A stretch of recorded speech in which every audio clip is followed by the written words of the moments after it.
మామ, మొన్న పెళ్లి చూపుకి పోయి వచ్చాం కదా, ఆ అమ్మాయి వాళ్ళ అన్నయ్య వస్తున్నాడు. అతనికి నా గురించి చాలా గొప్పగా చెప్పు. సరేమో, నేను చూసుకుంటా. రండి బావ గారు, ఇతను నా ఫ్రెండ్ రాహుల్.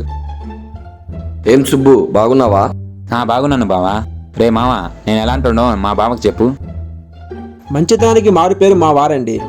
ట్విట్టర్లో ఫ్యాన్ వారు చేస్తాడు, ఇన్స్టాగ్రామ్లో రీల్స్ చేస్తాడు. రే మామ, అది కాదురా. చెప్తా. అసలు ఇడు గోకని అమ్మాయి అంటూ లేదు సార్, తాగని మందు లేదు, కాల్చని సిగరెట్ లేదు. అది కాదురా. ఓ అదా, పెళ్లి కోసం 2 లక్షలు పెట్టి జాబ్ కూడా కొన్నాడు. మా వాడు ఎక్కడ తెగితే దరిద్రం అండి, ఎందుకు పనికి రాకుండా పోతారండి, సర్వనాశనం అండి. బాగా చెప్పానా?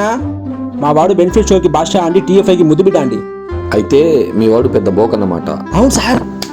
పోనీ ఆస్తి ఉందా? మీరు ఇస్తే మింగిద్దామని చూస్తున్నాడు సార్. సరే, నువ్వు వెళ్ళమ్మా, బావతో నేను మాట్లాడతాను.